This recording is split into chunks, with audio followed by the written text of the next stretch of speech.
Alright, so I know I should have done this way sooner, but I'm just going to do it now because I want to do it anyway. So, whatever. I'm going to do a whole recap of all the games from the first leg of the Champions League, round of 16, because I was pretty good. I was pretty spot on with what I said. Um Pretty happy with what happened for the most part, just because I feel like some of the stuff that was bad that happened could be turned around. But yeah, let's start off with the match. I got exactly spot on. I knew exactly what was gonna happen. It was gonna be an early goal, 4th minute from Saul, early goal, and then Simeone was gonna do what he does and just defend masterfully, and that's exactly what he did. He held his 1-0. Liverpool, I think, had 0 shots on target, or maybe 1 shot on target, and Atletico absolutely just bossed Liverpool. They just bossed them, and it was beautiful. It was so beautiful. I am so happy that Liverpool lost and that Atletico was able to keep them 1-0. It was great. They frustrated the shit out of them. They deserved the win. They were completely outclassed. Simeone completely outcoached and outtacted Klopp. And that's it. It's a wrap. It's a wrap. Especially because Alisson is injured, so Adrian's going to be the keeper. And we all know how that's going to go. Morata might not play, but if he does play, Morata's going to score. I'm not saying Atletico's going to win that specific game. They're going to win the tie, but Morata's going to score. This was a beautiful game to watch. I loved it. I predicted the 1-0. It happened exactly the way I thought it was going to happen, and it was lovely. It was just lovely. So now Klopp is going to have only a Premier League, which is, I guess that's what they wanted. I guess Liverpool are going to lie, and all their fans are going to lie that they're going to be satisfied with just winning the league. But they know they wanted more than one trophy this season. But Klopp fucked it by playing a bunch of kids in the Carabao Cup.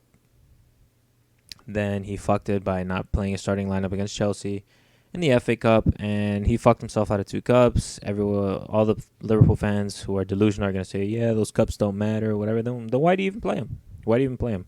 Why even play the B team in the FA Cup? Just forfeit the games. If it really doesn't matter, just forfeit the games. Honestly. But it matters. Of course it matters. Even for the simple fact that it means more money to the club. When you win more trophies, you get more money. Even for that simple fact, it matters. So it's foolish to say that these cups don't matter, because obviously they do. If not, they wouldn't exist. So, yeah. Or no one would watch them, or no teams would play it, and yeah. So Klopp fucked up big, and I think he's going to lose against Atletico overall. And that's it. He's just going to get the Premier League. Sorry, I just smacked the shit out of the mic. He's just going to get the Premier League, and I guess he's satisfied with that. And that's good enough for him. But I can't wait for Simeone to put his cojones in Klopp's face. It's gonna be very, very satisfying. Very satisfying. Next, we have the PSG versus Dortmund match. And this was yet another game I got spot on. I said it was going to be 2-1. I said Haaland was going to score. And, of course, he decided to score twice. Completely bossed PSG. Because PSG are overrated and they're trash. Neymar's trash. Mbappe is overrated. And Haaland isn't. Haaland's a big boy and he showed up for the big moments. And he destroyed them. He absolutely destroyed them. And I think this match is pretty much said and done too. This tie, I think Dortmund is gonna hold on. They're gonna hold on. And they're gonna go through. They're gonna go through. It was a huge defensive mistake from Zagadou. Against Mbappe for Neymar to score a tap-in. That was the only thing they can get. Then again, PSG had some good chances, but Dortmund had a bunch of way better chances. They just fucked them up. Sancho had maybe 2 or 3 moments where he just made the wrong decision, and it would have been a goal. Hakimi didn't score the classic goal that he usually scores, which was like a cross shot from the right. So he goes right down the byline, right to an angle, and then he just hits it across him to the other post. Cleanly, hard, on the ground, and it goes in. But he missed one of those chances. And I think, if I'm not mistaken, Hazard missed a bad chance as well. He missed a good chance really badly. So, honestly, Dortmund should have been 4-1 up. But it is what it is. 2-1, it's good enough. And now PSG are without their best player in that game, which was Verratti. Surprisingly enough, Verratti, but he's out because I think he got a second yellow. Munir's out as well. I just don't see it happening. I don't see PSG doing anything. And this game was really fun to watch, and I'm pretty glad that I was able to guess it spot on 2-1. So, yeah. Nothing more to say about that. I just always thought Dortmund was better than PSG. PSG are never going to amount to anything. I think this might be the season, finally, that Neymar just fucks off and goes somewhere else. And maybe Mbappe will abandon them as well. And they'll be left with Cavani and Icardi. So let's see. Even, you never know. Cavani might just be like, fuck this. I'm going to Miami to join Beckham. And Icardi might be like, I'll go back to Italy and I'll go with Juve. So maybe they'll be left with absolutely nothing. But this is going to get really bad really quick for PSG. And next we have the Atalanta versus Valencia match. I said it would be a draw, but I also said that it was very, very likely that Atalanta would win because they are a goal-scoring machine. I didn't think they would win 4-1. I thought, if anything, they would win 3-2. But whatever, when you add up the goals, it adds up to 5. So whatever, right? Yeah, whatever. Valencia definitely could have scored 2 to 3 goals if Maxi Gomez would have just put away his chances, but he didn't. He had one chance especially that was completely wide open. I forget who passed it to him, but it was like around the 60th, 70th minute.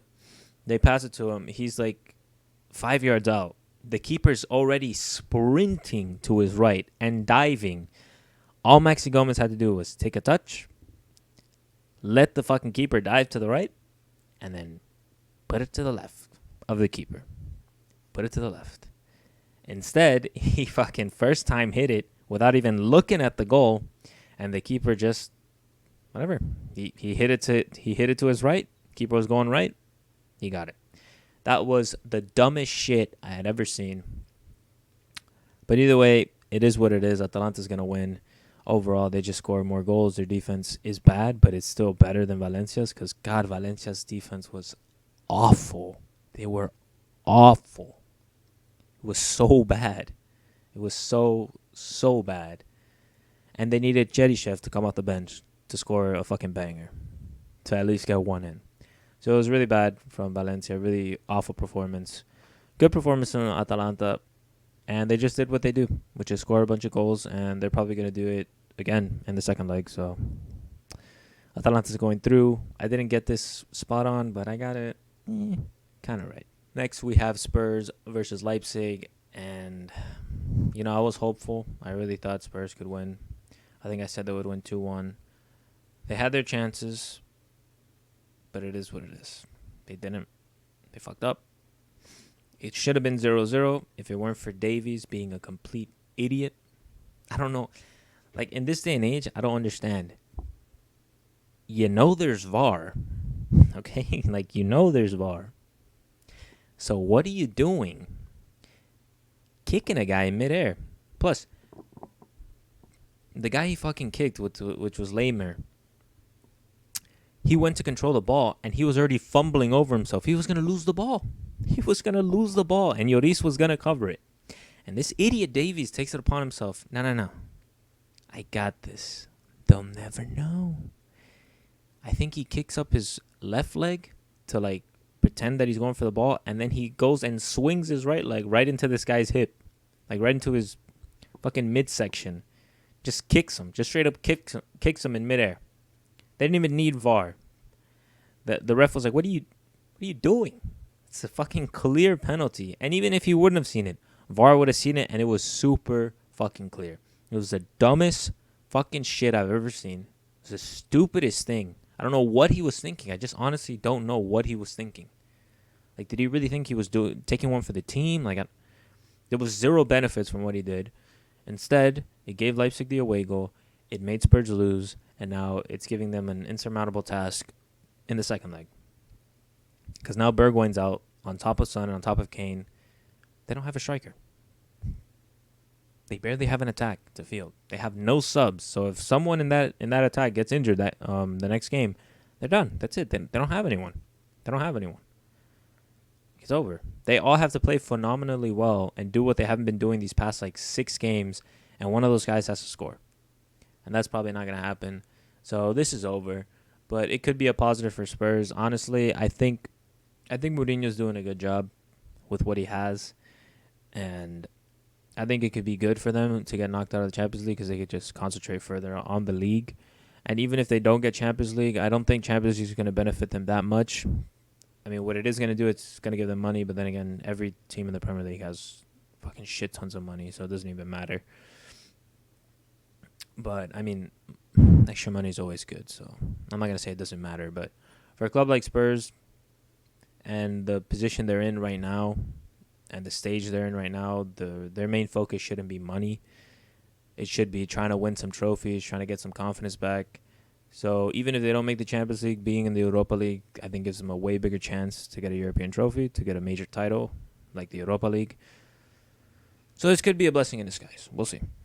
But this tie is pretty much over, I think, and Davies fucking blew it. He blew it.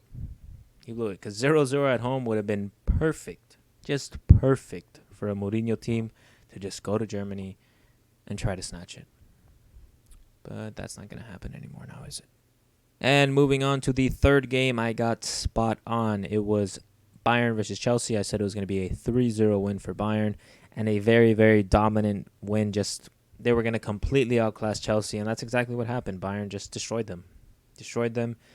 Lewandowski was fantastic. Gnabry was fantastic in that game as well. Alphonso Davies, my God, that run he had. Then again, it was awful defending. I don't know what the hell Christensen thought he was doing. Or Christensen, however you want to pronounce it, thought he was doing, just diving in like that. But it made it look so much better when he just chipped the ball over him, kept running, beautiful cross to Lewandowski for a little tap in. It was amazing.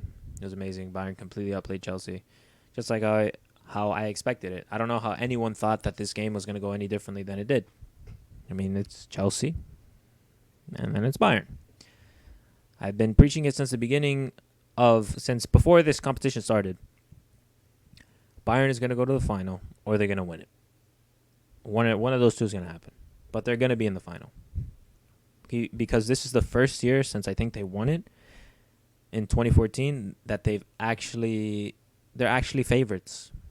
Like all these analysts or whatever, professional analysts, say that Bayern and Man City are favorites every year. Every year they say they're the favorites. I'm like, no, they're not. Man City hasn't been favorite, and they're still not a favorite this season. Like, I don't know what they see that they're just like, yeah, Man City are favorites to win it. Like, if they don't win it, it's a big disappointment. Like, no, it isn't. They're not. Like, what are you guys watching? And neither was Bayern for a long time. But this year, they really revamped the team. They hit areas that they really needed to pay attention to. They got Coutinho. They got Pavard. Alphonso Davies is playing out of his mind. They got Lucas Hernandez, who sadly got injured, a season-ending injury. But they made a bunch of signings that were genius and just perfect for exactly what they needed. And it's showing. 3-0 here. Away. Come on. At home, they're going to fucking wipe the floor with Chelsea. This tie is already over. But again, this was the third match I got spot on with the scoreline, with exactly how it was going to happen. So, proud of that. It was a fun game to watch. And Bayern to the final. Next, we have the Napoli versus Barca game. This one, I'm glad I got it wrong. I said it was going to be 2-1 for Barca, but I also said Napoli shows up big for the big games. They show up and they play well. Mertens had a beautiful goal.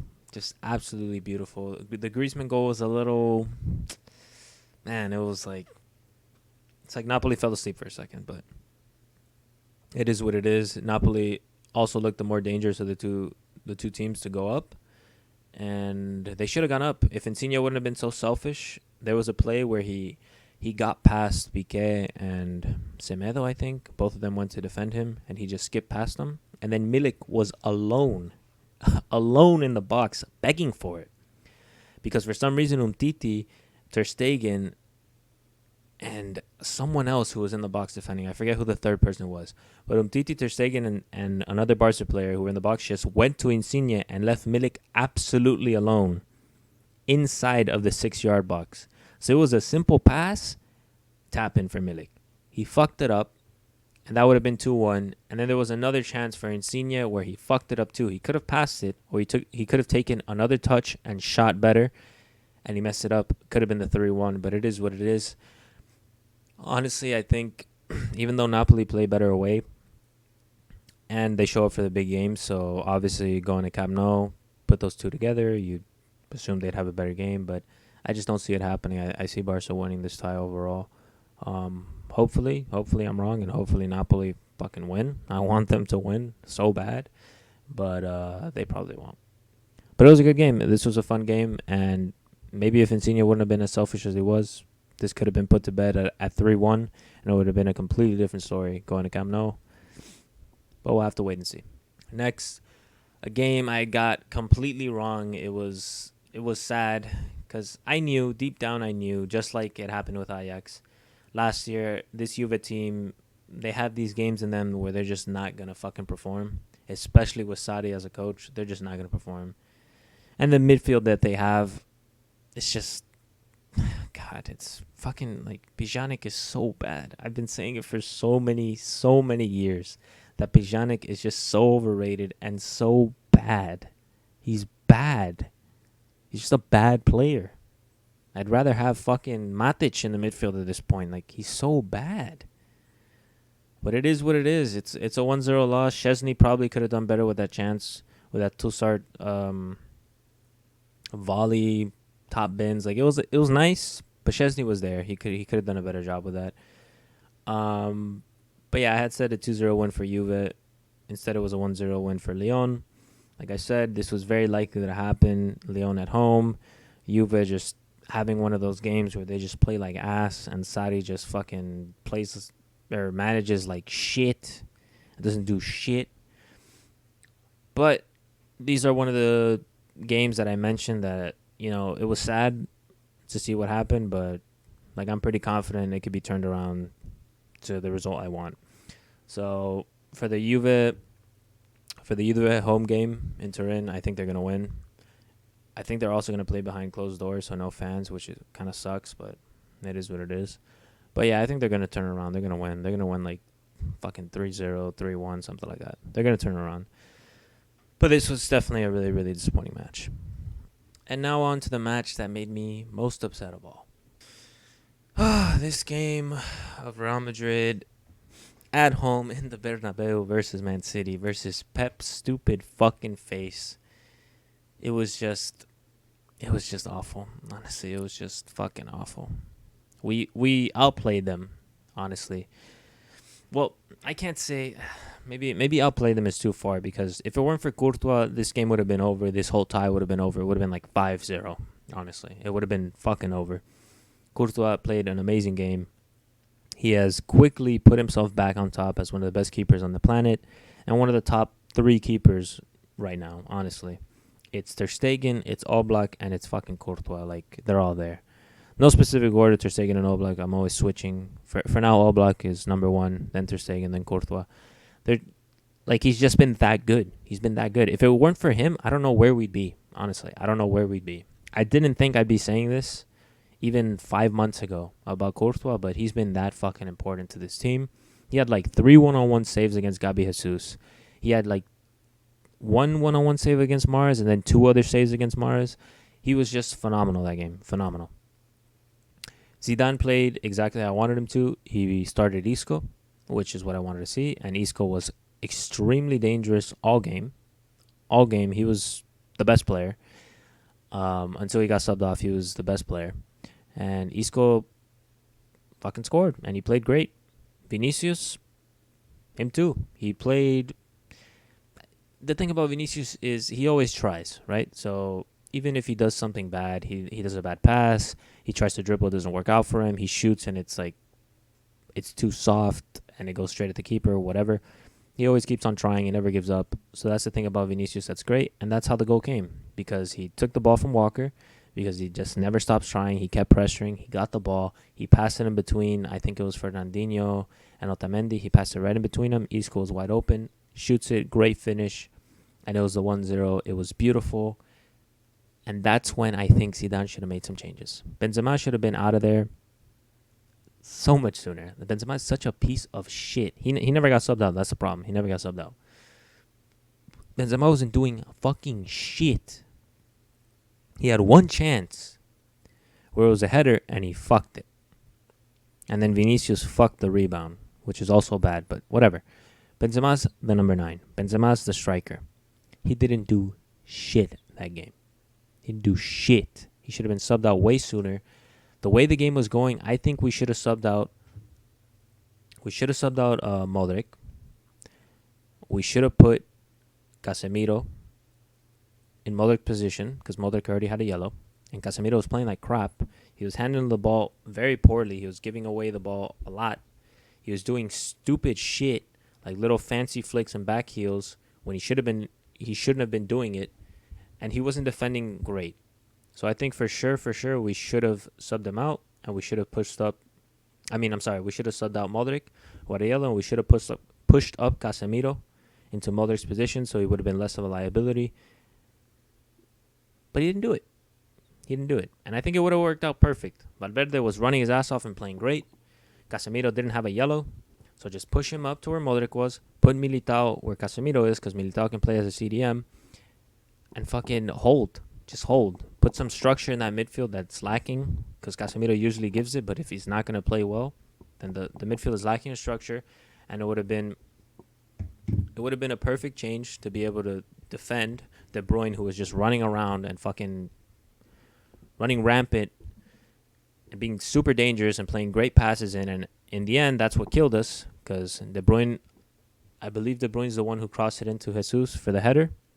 And I'm pretty sure De Bruyne is the one who passed it to Sterling to get fouled, to get the penalty. And De Bruyne is the one who scored the penalty.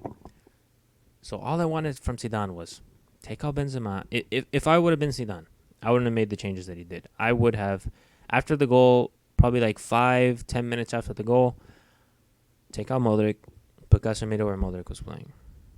Then where Casemiro was playing, you put in Militao because he can play that role. And he's going to add more defensive stability to the midfield. And then Casemiro, which is another defensive midfielder, but also has a lot of skill. He's a great passer. He's not afraid to shoot. And he's definitely not afraid to dive into a tackle. And he's good. He's just a great defensive player. Put him a little higher up, so he has to do less defensive things, and less frequently he has to do and make defensive plays and tackles. So it'll be better. Then put Militao, who's naturally a center back, but can also play right back and also play CDM. He'll be the rock in the midfield. He'll stop De Bruyne. He'll go help when Mahrez gets past his man. And when Sterling came on, he would have helped with that too. He would have helped with Gabi Jesus, who was fucking, again, just doing whatever the hell he wanted. And then you take out Isco because he was tired. You put in someone like Lucas Vazquez to come in, run and defend. And you take out Benzema's stupid little ass. And you put in Jovic. Or if he really wanted to, he could have taken out Benzema, put Isco as a false 9, and put Lucas Vazquez on the wing. And then he saved the substitution for whatever he wanted to in the end. But instead, he takes out Vinicius. Right? He takes out Vinicius. He takes out Modric for Lucas Vazquez, I think. And then we get fucked. We get fucked. They were awful changes at the wrong time, and we got fucked. And then, of course, Casemiro, in the position that he stayed in at CDM, he made a bad fucking pass, like a little back heel. It led to a counterattack. Sergio Ramos was forced to foul Jesus, because if not, it would have been 3-1, and then it really would have been over. Got a red card. He's not going to play in the next match, and we all know what happened last time. Sergio Ramos got a red card for the second game in a Champions League match, which was against Ajax. We won the game, the first game against Ajax, and then Sergio Ramos got a red because he got confident. So he was like, oh, whatever, I'll just sit on next match so we can make it for the quarters. And then Ajax beat us like fucking 4-0. They're 4-1 in the Bernabeu. So I'm not too hopeful about this game. It really upset me. I thought it was going to be a 2-1 win for Real Madrid. Instead, it ended up being the opposite. But it is what it is. You know, it is what it is. Zidane made his mistake. It happens. Well, what can you say? It happens. This is another game I'm kind of hopeful that we can turn around. But I don't know, man. With Ramos not playing, Militao and Varane don't convince me. The defense entirely of Real Madrid doesn't convince me. And then you're losing your captain, you're losing your leader, you're losing your best defender, and you're putting in Militao, who has like 6 games. I don't know, man. It's rough. It's rough. But if Vinicius has a magical night, another magical night like he did against Barca, if Benzema actually does his fucking job and scores a goal, and if Isco just plays the way he's been playing and he continues to play and they actually give him the ball, because the amount of open chances he would have had a hat trick against Barca, because he was so open every fucking time.